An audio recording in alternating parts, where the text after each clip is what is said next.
All right, everybody, Baron here, and welcome back. So, I guess it's welcome back for me, right? So last weekend, I released a video, basically just saying hi and showing you guys what I've been up to, what my team's been up to, with making the epic battles videos. I gotta say that the welcome back was really cool. There was over 250 comments, and a lot of people were like, Baron Von Games, that's a name I haven't heard in a long time, or I never thought I'd see a War Thunder vid from you ever again. And then, you know, just like alluding to the new channel and what I've been up to, and how many of you guys just expressed how you've missed me and stuff. It's really awesome, and I really appreciate that. It's special to come back after all of these years. Like, May 31st was the 2-year anniversary of my last War Thunder upload, unless you count last week's. But anyway, what you're seeing in the background is some of the stuff we've been working on. And I have a question for you guys. I want to know, do you think it would be proper and you guys would be interested in seeing the epic battles style content, the historical animation on this channel? If so, let me know your thoughts and opinions, because I'd love to hear it. Because I'm kind of like, it seems to fit the audience, but it all depends on you guys if you want it or not. So anyway, we have made over and released over 10 videos. Yesterday we released the I-400 on epic battles, and that was the 11th video, I believe, which is awesome. And we're just increasing, I think, our style, in the quality of the work that we're making. The I-400 is obviously, the submarine aircraft carrier. But the ME-262 and the T-34 and the I-400 are probably my 3 favorite videos that we've done so far. And we've got some really, really cool ideas. Jake, the writer, is just going ham on finding some really, really, really cool ideas and stories to be told. He's the writer, and dude, he's amazing. So here's going to be a little bit of a montage between the T-34, the ME-262, and the I-400. Let me know what you think, and obviously check out the Epic Battles channel if you want to see more, because we've got 11 videos up there right now. Last time when I announced it, there was over 1,000 of you that went over and subscribed to the new channel, and I appreciate that. But once again, check this out. Let me know what you think. Constructive criticism is always appreciated, and let me know if you think we should upload it here or keep it on the other one. Let's check it out. Welcome to Epic Battles. Shortly after the attack on Pearl Harbor, word was spreading in the IJN that the war would be won by taking the war to the mainland of the US. Because of the sheer distance from Japan to the US, the Japanese knew that they needed a strategy from what that had been employed at Pearl Harbor. Commander-in-Chief Admiral Isoroku Yamamoto came up with a brilliant plan that had never been seen before. In this military innovation, he proclaimed that an air attack that was launched from submarines, not aircraft carriers, could surprise both the eastern and western seaboards of the United States. In order to do this, a feasibility study determined that a submarine would have to do 2 things. It would have to be able to have the capacity to make 3 round trips to the west coast of the United States without refueling, and be able to store and launch at least 2 attack aircraft armed with 1 torpedo or 1,800-pound bomb. By the 17th of March, general design plans for a submarine that could do such were finalized, and construction of the I-400, the first Sentoku submarine, commenced at Curie Dockyards on the 18th of January 1943. The Sentoku-type submarine was 400 feet long, had a beam of 39.4 feet, and was powered by 2 sets of engines, 4 2,250 horsepower diesel engines for surface use, and 2 2,100 horsepower electric engines were used when submerged. Located approximately amidship on the top deck was a cylindrical watertight aircraft hangar, 31 meters long and 3.5 meters in diameter, which housed 2 M6A Sarin floatplanes that could be launched by catapult. Atop the hangar were 3 waterproof Type 96 triple-mounted 25mm autocannons for anti-aircraft defense, and a single 25mm autocannon on a pedestal mount, and one Type 11 140mm deck gun was positioned aft of the hangar. The I-400 was further fitted with 8 torpedo tubes in the bow for anti-shipping purposes. Strung along the submarine's gunwales were 2 parallel sets of demagnetization cables, which served to degauss the I-400. Degaussing is a process of decreasing or eliminating a remnant magnetic field.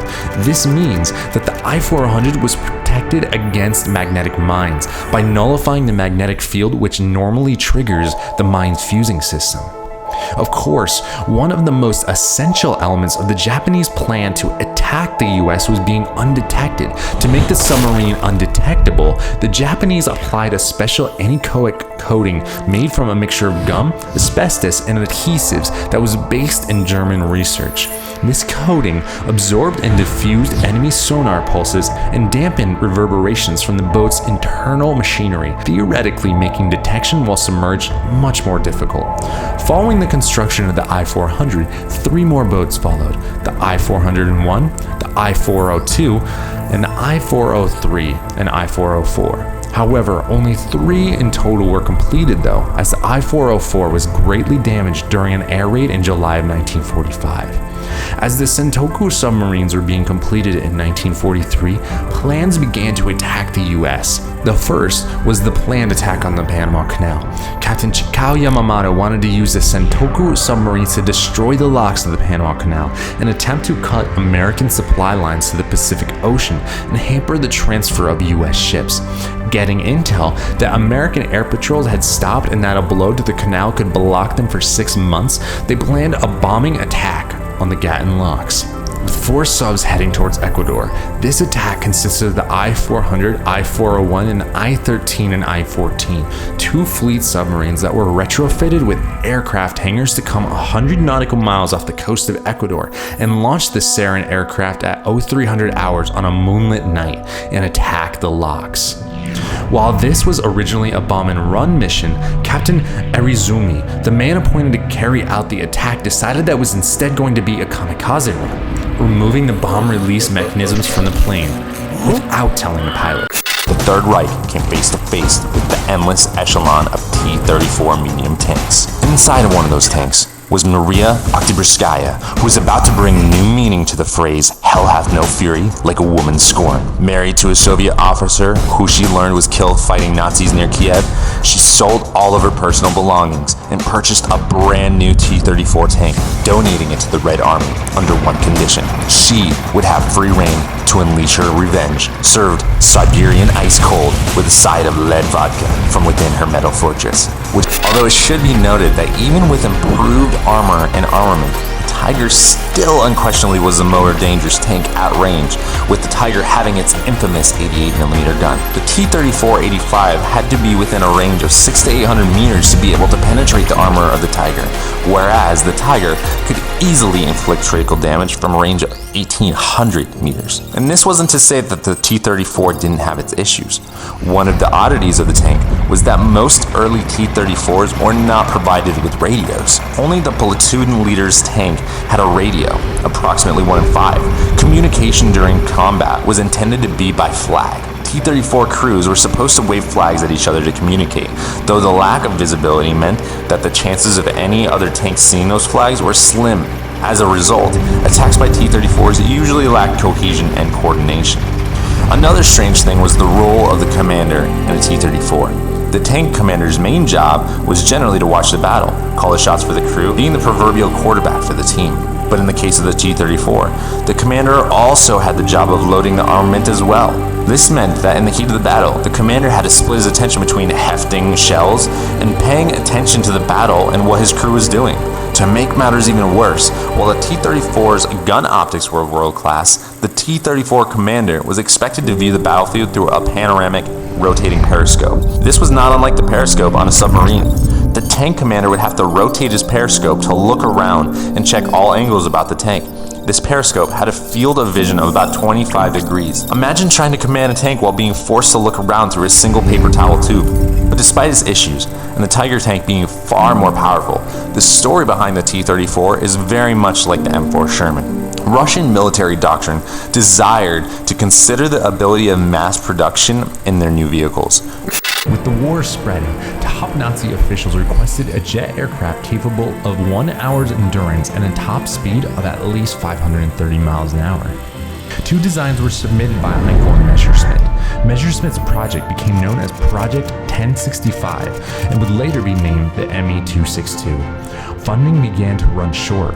Problems with the prototype jet engines were discovered, and prototype after prototype suffered.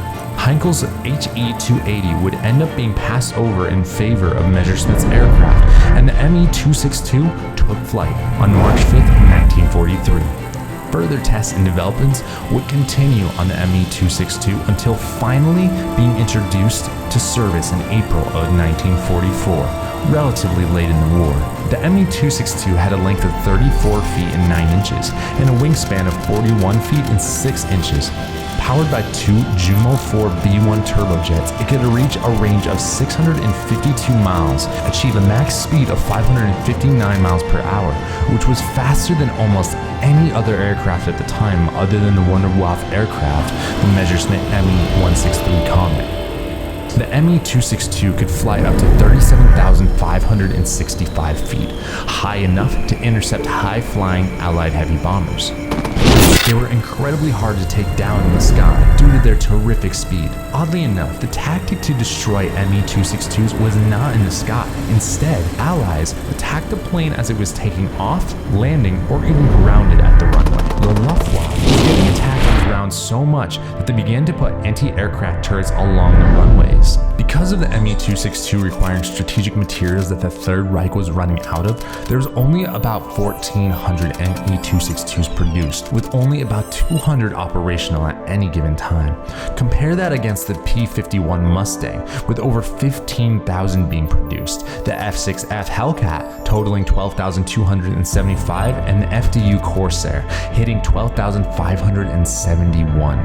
But still, those ME-262s took down an estimated 450 enemy planes, while only losing about 100 in air-to-air combat. Within 2 months of the ME-262's greatest moment in battle, Germany surrendered on May 8, 1945. Unfortunately, this spelled the end of the military use of the ME-262.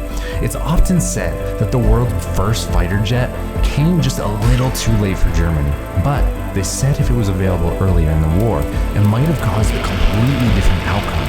Who knows? Perhaps if the ME-262 had been available to the Third Reich for the Battle of Britain, Americans would have been fighting an aerial battle from across the Atlantic. While the ME-262 is an impressive and epic weapon of war, it was only one of the many special weapons.